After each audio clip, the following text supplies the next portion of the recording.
माता पार्वती का शिव जी से प्रश्न। प्रेम क्या है?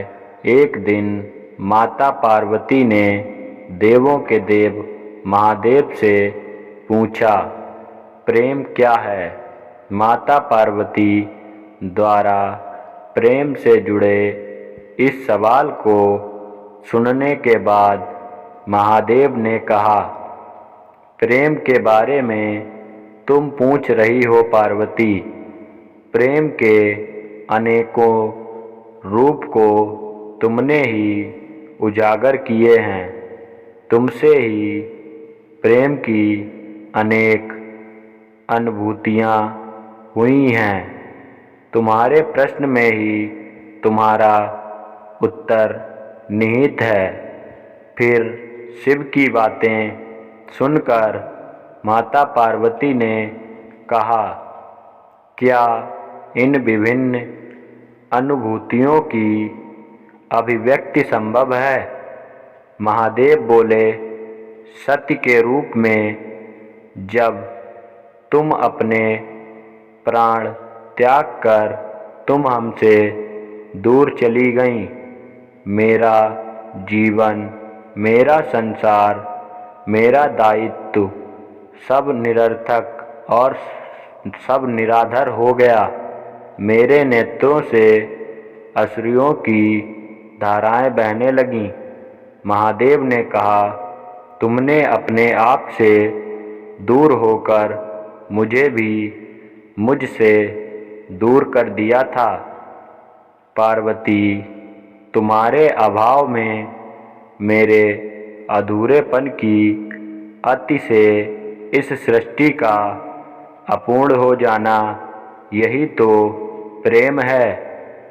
आगे शिव कहते हैं कि तुम्हारे और मेरे पुनः मिलन कराने हेतु इस समस्त ब्रह्मांड का हर संभव प्रयास करना, हर संभव षड्यंत्र रचना, इसका कारण हमारा असीम प्रेम ही तो है।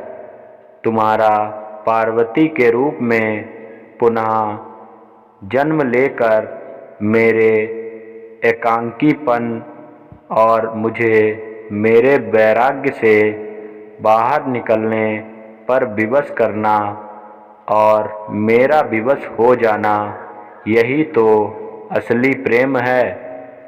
शिव जी कहते हैं कि जब तुम अपना सौंदर्यपूर्ण ललिता रूप, जो अति भयंकर भैरवी रूप भी है, उसका दर्शन देती हो, और जब मैं तुम्हारे अति भाग्यशाली मंगला रूप, जो कि उग्र चंडिका रूप भी है, उसका अनुभव करता हूँ, जब मैं बिना किसी प्रयत्न के तुम्हें पूर्णतया देखता हूँ, तो मैं अनुभव करता हूँ कि मैं सत्य देखने में सक्षम हूँ।